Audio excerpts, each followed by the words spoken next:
Hello everyone. आज है 7 मई और आज की इस वीडियो में हम डिस्कस करेंगे 7 मई से बनने वाले करंट अफेयर के सभी इंपॉर्टेंट क्वेश्चंस। प्रीवियस क्लास में हमने देखा था कि सिंगापुर के प्राइम मिनिस्टर दोबारा बने हैं Lawrence Wong. Kalinga super cup 2025 football tournament जीता है।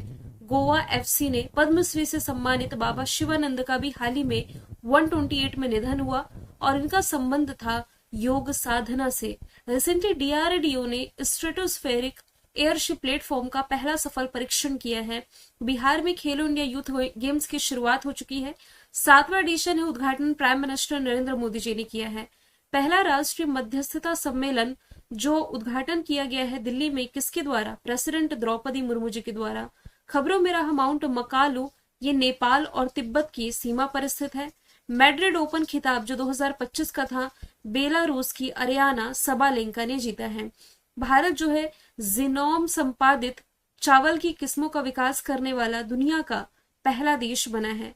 चावल की किस्म है DRR राइस 100 कमला और पूसा डीएस्ट राइस 1। बर्कशायर हैथवे के जो CEO हैं वॉरेन बफेट इस साल के अंत तक ये रिटायरमेंट लेने जा रहे हैं। सभी क्वेश्चंस हम देख चुके हैं कल की क्लास में। और आज का वीडियो शुरू करने से पहले मैं बता दूं, एक हफ्ते लेट है हम अप्रैल की ई बुक लॉन्च करने में। अप्रैल की ई बुक ये रेडी हो चुकी है और ये कल लॉन्च कर दी जाएगी।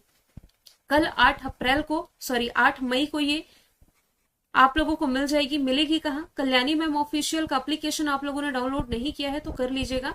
आगे का प्रोसेस ये मैं आपको कल ही बता दूंगी, ठीक है। चलिए शुरू करते हैं आज का हमारा पहला सवाल।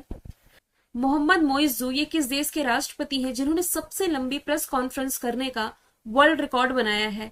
आंसर इसका हो जाएगा मालदीव। मालदीव के राष्ट्रपति जिनकी इमेज आप देख पा रहे हैं, मोहम्मद मोइज़, इन्होंने लगभग 15 घंटे की प्रेस कॉन्फ्रेंस करके वर्ल्ड रिकॉर्ड बना दिया है। इन्होंने जनता के सभी सवालों के जवाब दिए। अब से 6 साल पहले 2019 में जो यूक्रेन के राष्ट्रपति है ना, व्लादिमीर जेलेंस्की, इन्होंने एक प्रेस कॉन्फ्रेंस आयोजित की थी जिसमें कि ये रिकॉर्ड 14 घंटे का था। 14 घंटे तक प्रेस कॉन्फ्रेंस करने का रिकॉर्ड इनके नाम था। अब इनका भी रिकॉर्ड बीट किया है मालदीव के राष्ट्रपति मोहम्मद मोइज़ू ने। मालदीव की यदि बात की जाए तो एशिया के मैप में आप इसकी लोकेशन देख सकते हैं। छोटा सा आइलैंड कंट्री है। इसकी कैपिटल माले, करेंसी रुपया, राष्ट्रपति का नाम मैं बता ही चुकी हूँ। 1887 में ब्रिटिश संरक्षित राज्य बना था ये और 1965 में इसे यूके से स्वतंत्रता मिली। 2025 के करंट अफेयर का फैक्ट रिलेट करेंगे ना, तो भारतीय सेना और मालदीव रक्षा बलों के बीच 13वें क्रम का एक सैन्य अभ्यास है जिसका नाम है इकोब्रिड। ये रिसेंटली आयोजित किया गया था फरवरी के महीने में। और एक और फैक्ट रिलेट कर सकते हैं, भारत और मालदीव के बीच में भी हाल ही में मनी स्वैप फ्रेमवर्क के लिए भी समझौता हुआ है। आगे चलते हैं। सवाल नंबर दूसरा है, किस राज्य में भारत का पहला AI based data centre park बनाया जाएगा? तो ये बनाया जाना है छत्तीसगढ़ में। ऑप्शन डी इसका राइट आंसर है। छत्तीसगढ़ की जो कैपिटल है रायपुर, तो नया रायपुर सेक्टर 22 में स्थित ये जो पार्क है 13.5 एकड़ भूमि पर फैला हुआ है और ये GPU आधारित computing, AI processing, data analytics और लाइव स्ट्रीमिंग जैसी सर्विसेज प्रदान करेगा। इस पहल से 500 से अधिक नौकरियां पैदा होंगी और मुख्य रूप से यदि देखा जाए तो IT क्षेत्र में। बात की जा रही है भारत के पहले राज्य की, तो यहाँ पर एक स्लाइड मैंने मेंशन करी है। भारत का पहला राज्य किस मामले में? भारत की पहली AI यूनिवर्सिटी महाराष्ट्र में। खुद का OTT प्लेटफॉर्म लॉन्च करने वाला पहला राज्य केरला। देश की पहली वाटर यूनिवर्सिटी उत्तर प्रदेश में। जैविक खेती लागू करने वाला पहला राज्य सिक्किम। मृत्यु का अधिकार लागू करने वाला पहला राज्य कर्नाटका। गौ अभ्यारण्य स्थापित करने वाला पहला राज्य मध्य प्रदेश। गाय को राजमाता की उपाधि देने वाला पहला राज्य महाराष्ट्र। विधानसभा में साइन लैंग्वेज लागू करने वाला पहला राज्य पंजाब। राज्य की विधानसभा में अनुवाद प्रणाली लागू करने वाला पहला राज्य उत्तर प्रदेश। ड्रोन पॉलिसी लागू करने वाला पहला राज्य हिमाचल प्रदेश। समान नागरिक संहिता लागू करने वाला यानी कि UCC लागू करने वाला पहला राज्य उत्तराखंड। इसके बाद हालांकि फिर गुजरात भी लागू करने जा रहा है। PPP green waste processing plant जो भारत का पहला होगा, मध्य प्रदेश इंदौर में स्थापित किया जाएगा। भारत की पहली उद्योग आधारित डिजिटल डिटॉक्स पहल बियॉन्ड स्क्रीन्स की शुरुआत कर्नाटका ने की है। अनुसूचित जाति के आरक्षण में वर्गीकरण लागू करने वाला पहला राज्य तेलंगाना। भारत का पहला पूर्ण डिजिटल साक्षर राज्य केरला है और वरिष्ठ नागरिक आयोग स्थापित करने वाला भी पहला राज्य केरला हो जाएगा। सवाल नंबर तीसरा है, किस राज्य में दुनिया का पहला ऊर्जा संचरण उद्यान का उद्घाटन किया गया है? तो ये उद्घाटन किया गया है रिसेंटली तेलंगाना में। तेलंगाना के जो राज्यपाल हैं जिष्णुदेव वर्मा, इन्होंने कान्हा शांति वनम में दुनिया के पहले ऊर्जा संचरण उद्यान जिसका नाम है बाबूजी वनम, इसका उद्घाटन किया है। ये कार्यक्रम संस्कृति मंत्रालय द्वारा हार्टफुलनेस के सहयोग से बाबूजी महाराज की 125वीं जयंती के समापन समारोह के समय आयोजित किया गया था। यहाँ देखिए क्वेश्चन नंबर 2 में बात की जा रही थी भारत के पहले की, तो यहाँ एक्स्ट्रा फैक्ट मैंने ऐड किया था भारत के पहले राज्य का। क्वेश्चन नंबर 3 है दुनिया के पहले की, तो यहाँ पर क्वेश्चन भी मैंने दुनिया के पहले से मतलब जो एक्स्ट्रा फैक्ट है ऐसे ऐड किए हैं कि दुनिया का पहला क्वांटम आधारित प्लेटफॉर्म भारत ने लॉन्च किया। कुष्ठ रोग खत्म करने वाला पहला देश जॉर्डन है।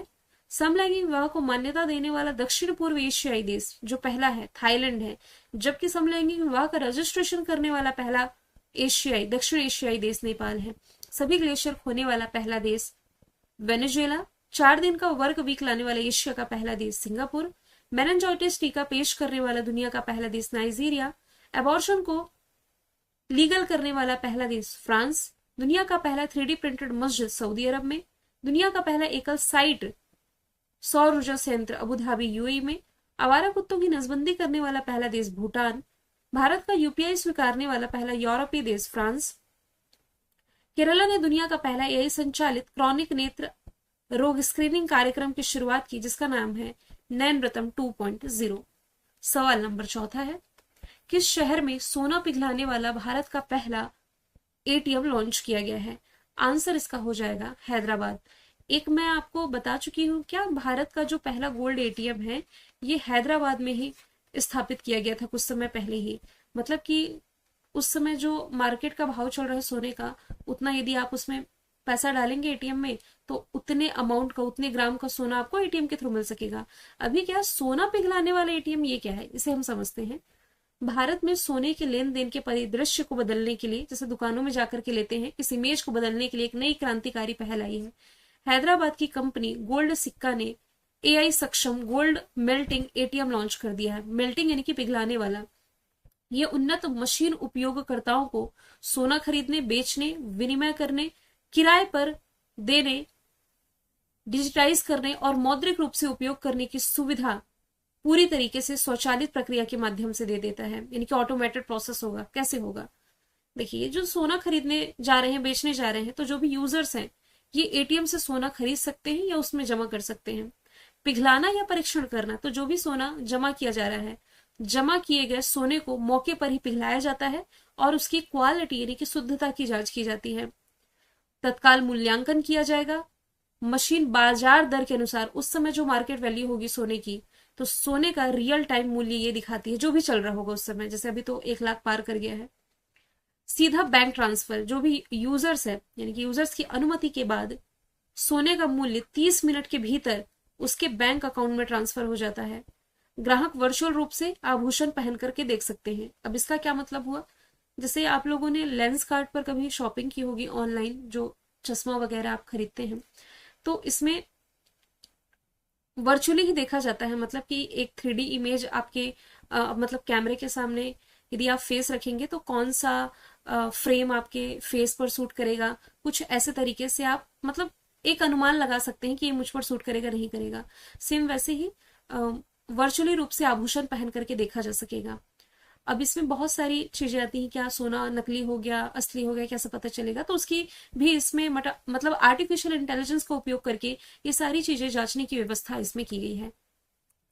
यदि मैं बात करूं अदर ऑप्शन की, तो देखिए जो गुरुग्राम है ना, गुरुग्राम हरियाणा में इंटरनेशनल सोलर अलायंस का मुख्यालय है, ये आप जानते हैं। भारत का पहला ग्रेन एटीएम यहाँ स्थापित किया गया। अब कुछ स्टूडेंट कंफ्यूज होंगे कि पहला ग्रेन एटीएम हमने उड़ीसा में पढ़ा है। देखिए 24/7 चलने वाला ग्रेन एटीएम उड़ीसा में है। पहला ग्रेन एटीएम गुरुग्राम हरियाणा में स्थापित किया गया था और वे मार्च के महीने में भारत का पहला विश्व शांति केंद्र का भी उद्घाटन गुरुग्राम में ही किया गया था। डुअल फेस वाला जो सोलर सिस्टम है, मैंने बताया था कि नई दिल्ली में, इसके अलावा स्वदेशी एमआरआई मशीन दिल्ली में स्थापित की जाएगी। देश का पहला डायबिटीज बायो बैंक कहाँ स्थापित हुआ? चेन्नई, तमिलनाडु में। सवाल नंबर 5 है, पहलगाम आतंकी हमले के बाद देश भर में किस दिन मॉक ड्रिल आयोजित किया गया? मतलब आज के दिन ही 7 मई को ये आयोजित किया जा रहा है और इसके लिए गृह मंत्रालय के द्वारा सभी राज्यों को इसे पुख्ता तरीके से आयोजित करने का संदेश भी भेज दिया गया है। आप सभी को मालूम है कि जम्मू कश्मीर में अप्रैल के महीने में 22 अप्रैल को पहलगाम में जो आतंकी हमला हुआ, इसके बाद केंद्र सरकार ने क्या किया है कि देश की सुरक्षा को मजबूत करने के लिए आज के दिन यानी कि 7 मई को ये एक सिविल डिफेंस मॉक ड्रिल का आयोजन करने जा रही है। ये जो मॉक ड्रिल है देश भर में एक साथ होगी। इसका उद्देश्य है किसी भी संभावित आतंकी हमले या युद्ध जैसी स्थिति में जो नागरिक है इन्हें तैयार करना। इस मॉक ड्रिल में कई महत्वपूर्ण एक्टिविटीज शामिल होंगी, जैसे कि एयर रेड वार्निंग सायरन बजाना, ताकि लोगों को हमले की चेतावनी दी जा सके। नागरिकों और छात्रों को सिखाया जाएगा कि कैसे हमले की स्थिति में खुद को सुरक्षित रखा जाए। मतलब आप समझिए ये स्थिति आ गई है भारत में। मतलब अच्छी बात है कि सिखाया जा रहा है हमें कि आतंकवादी जैसी घटनाओं का यदि हमें कभी सामना करना पड़ेगा, मतलब सोच करके ये डर लगता है कि क्या ऐसी स्थिति हमें देखने को मिलेंगी और क्या भविष्य होगा। तो इसके साथ ही क्रैश ब्लैकआउट की व्यवस्था की जाएगी, जिसमें कि शहरों और इमारतों की लाइटें बंद की जाएगी ताकि दुश्मनों की निगरानी या हवाई हमले से बचा जा सके। तो ठीक है, ऐसे सिचुएशन कभी भी आ सकती है या कभी ऐसे प्लेस पर गए जहां पर भगवान न करे कि ऐसी घटना का सामना करना पड़े, तो खुद को मजबूत बनाया जा सके और कैसे इस सिचुएशन से निकला जा सकता है, खुद को कैसे डिफेंड किया जा सकता है। कुल मिलाकर के इसकी ट्रेनिंग है आम नागरिकों के लिए, है ना। तो ये 7 मई आज के दिन आयोजित किया जा रहा है। आगे चलते हैं। 2025 विश्व अस्थमा दिवस की स्थिति को मनाया गया। तो कल के दिन वर्ल्ड अस्थमा डे सेलिब्रेट किया गया है। हर साल विश्व अस्थमा दिवस इस रोग के बारे में अवेयरनेस बढ़ाने के लिए मनाया जाता है, जो वैश्विक स्तर पर लाखों लोगों को प्रभावित करने वाली एक पुरानी बीमारी है। ये अंतरराष्ट्रीय कार्यक्रम ग्लोबल इनिशिएटिव फॉर अस्थमा द्वारा आयोजित किया जाता है और WHO समेत वैश्विक स्वास्थ्य निकायों द्वारा समर्थित है। इस बार की थीम है सभी के लिए सांस द्वारा उपचार सुलभ बनाएं, यानी कि make inhaled therapies accessible to all. मई के महीने में हमने अंतरराष्ट्रीय मजदूर दिवस या मई दिवस देखा 1 मई को, और महाराष्ट्र गुजरात का भी स्थापना दिवस 1 मई है। ट्यूना डे है 2 मई, 3 मई है वर्ल्ड प्रेस फ्रीडम डे, 6 मई है वर्ल्ड अस्थमा डे, और आज के दिन वर्ल्ड एथलेटिक्स डे मनाया जा रहा है 7 मई को, है ना। 7वां सवाल है, प्रधानमंत्री नरेंद्र मोदी ने किस देश के प्रधानमंत्री एंथनी एल्बनी को 7वें क्वाड शिखर सम्मेलन में आमंत्रित किया है? तो ये ऑस्ट्रेलिया के प्राइम मिनिस्टर है, दोबारा से बनाए गए एंथनी एल्बनीज, आप सभी को मालूम है। तो 6 मई को ऑस्ट्रेलिया के जो प्राइम मिनिस्टर है एंथनी एल्बनीज, इन्हें न्योता या आमंत्रण भेजा गया है क्वाड शिखर सम्मेलन का, जिसकी मेजबानी भारत इस साल के अंत में करने जा रहा है। क्वाड 4 देशों का समूह है। एक तो भारत है ही इसमें शामिल, ऑस्ट्रेलिया को आमंत्रित किया तो ऑस्ट्रेलिया भी है, जापान और अमेरिका, ये 4 देश इसके मेंबर हैं। पूर्व Japanese prime minister Shinzo Abe, जिनकी गोली मार के हत्या कर दी गई, ये क्वाड के प्रस्तावक थे। इन्हीं के द्वारा ये प्रस्तावित किया गया था। ऑफिशियली 2007 में ये अस्तित्व में आया। भारतीय नेताओं की 7वीं शिखर बैठक की मेजबानी करेगा, और हालांकि इस बैठक का कार्यक्रम अभी तय नहीं हुआ है, लेकिन इस साल के अंत तक भारत इसे होस्ट करेगा। वैसे इवेंट एंड समिट पर नजर डाले तो इस साल का 150वां IPU शिखर सम्मेलन उज्बेकिस्तान ने होस्ट किया, COP 30 ब्राजील होस्ट करेगा, बिम्स्टेक 25 थाईलैंड ने होस्ट किया, ब्रिक्स 25 ब्राजील होस्ट करेगा रियो डी जेनेरो में, लास्ट ईयर का G7 इटली ने, G20 ब्राजील ने, COP 29 बाकू अजरबैजान ने, इस साल का वर्ल्ड इकोनॉमिक फोरम की बैठक दावोस स्विट्जरलैंड ने होस्ट की, सागर माथा संवाद काठमांडू नेपाल ने, 8वां हिंद महासागर सम्मेलन मस्कट ओमान ने, रायसीना डायलॉग दिल्ली ने, गेमिंग शिखर सम्मेलन फिलीपींस ने, मिस वर्ल्ड इंडिया इस साल होस्ट कर रहा, मई के महीने में होगा हैदराबाद तेलंगाना में, और एशियाई कुश्ती चैंपियनशिप जॉर्डन के अम्मान में आयोजित की गई। सवाल नंबर 8 है, हाल ही में किस टीम ने badminton world federation Sudirman cup 2025 जीता है, जिसका ये 19वां संस्करण था? तो ये भी हाल ही में जीत लिया है, चाइना ने। ऑप्शन ए इसका राइट आंसर है। तो चाइना ने इस 19वें संस्करण में साउथ कोरिया को हराया है 3-1 से, और चौथी बार ये खिताब अपने नाम किया है। सुधीरमन कप के इतिहास में ये चाइनीज टीम की 14 खिताबी जीत है।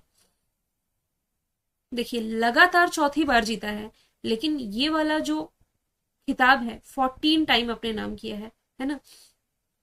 केवल 3 देश कौन कौन से, चाइना, इंडोनेशिया और साउथ कोरिया ने सुधीरमन कप जीता है। Sudirman cup badminton world federation द्वारा आयोजित द्विवार्षिक यानी कि 2 साल में एक बार होने वाला मिश्रित टीम बैडमिंटन प्रतियोगिता है। अप्रैल से मई यानी कि 27 अप्रैल से 4 मई तक इसका जो 19वां एडिशन था, इसकी मेजबानी चाइना ने ही की है। जियामेन में इसका आयोजन किया गया था। वैसे चाइना ने 2025 का जो थॉमस कप है और उबर कप है, ये भी अपने नाम किया है। मैं आपको बता चुकी हूँ, थॉमस कप पुरुषों के बैडमिंटन से रिलेटेड है, उबर कप महिलाओं के बैडमिंटन से रिलेटेड है। T20 वर्ल्ड कप पुरुषों का भारत के नाम है, T20 वर्ल्ड कप महिलाओं का न्यूजीलैंड के नाम है। इस साल भारत ने चैंपियंस ट्रॉफी भी जीती है। एशिया कप 2024 का महिलाओं का जीता था श्रीलंका ने। सवाल नंबर 9 है, 6 मई 2025 को नई दिल्ली में भारत टेलीकॉम 2025 का जो 22वां संस्करण आयोजित किया गया, उद्घाटन किसने किया है? उद्घाटन ज्योतिरादित्य सिंधिया जी के द्वारा किया है। 6 मई को दिल्ली में भारत टेलीकॉम के 22वें एडिशन का उद्घाटन 6 से 7 मई को यह आयोजित किया जा रहा है, आज और कल में। ये एक वार्षिक कार्यक्रम है जिसका उद्देश्य भारत को विश्व स्तरीय दूरसंचार समाधान प्रदाता के रूप में पेश करना। दिल्ली, तो यहाँ पर आयुष्मान वय वंदना योजना की शुरुआत की गई। इंटरनेशनल सोलर लाइन्स की 7वीं बैठक, खो खो वर्ल्ड कप भी दिल्ली ने होस्ट की। पुजारी ग्रंथि सम्मान योजना इस साल जनवरी में शुरू की गई। नई मुख्यमंत्री रेखा गुप्ता है। भारत का पहला वर्टिकल बायोफेशियल सोलर प्लांट यहाँ स्थापित किया गया। कार्बन बाजार पर पहला अंतर्राष्ट्रीय सम्मेलन जिसका नाम प्रकृति है, दिल्ली ने मेजबानी की। पहली स्वदेशी एमआरआई मशीन, पहली ब्लैक बॉक्स लैब, और इसके अलावा कल हमने भारतीय मध्यस्थता संघ का शुभारंभ भी दिल्ली से ही पढ़ा था।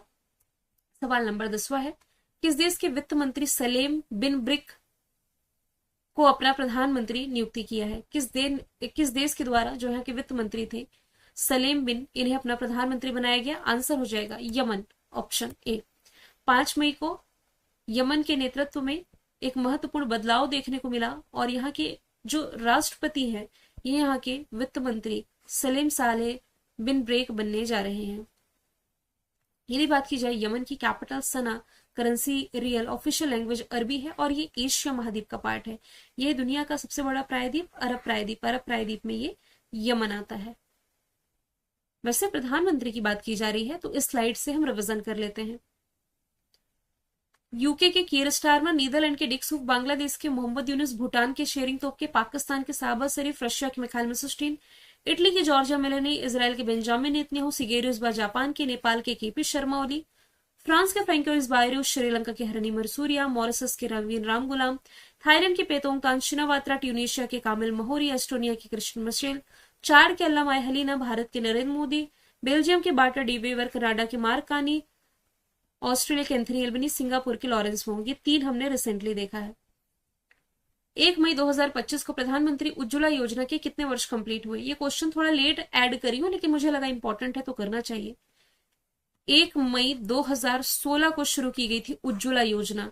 अभी क्या चल रहा है 2025, तो 9 वर्ष इस योजना ने कंप्लीट कर लिए हैं। उत्तर प्रदेश के बलिया से इसकी शुरुआत की गई थी। इसका उद्देश्य था गरीब और वंचित परिवारों की महिलाओं को फ्री में एलपीजी कनेक्शन प्रोवाइड कराना, जिससे वे परंपरागत प्रदूषणकारी ईंधनों जैसे कि लकड़ी, कोयला, गोबर आदि से मुक्त हो पाए, यानी कि धुआं मुक्त किचन बनाने के पर्पज से आप कह सकते हैं। इस योजना से अब तक 10.33 करोड़ से अधिक परिवारों को लाभ मिला है और 238 करोड़ से ज्यादा बार एलपीजी सिलेंडर रिफिल यानी कि दोबारा भरवाए गए हैं। 1 मई 2016 को इसकी शुरुआत उत्तर प्रदेश के बलिया से की गई थी। इसका सेकेंड एडिशन आया 2021 में, तब इसकी शुरुआत की गई उत्तर प्रदेश के महोबा से। सवाल 11 ही है आज। मैंने कल आपसे पूछा था कमला प्रसाद बिसेसर किस देश के प्रधानमंत्री बने?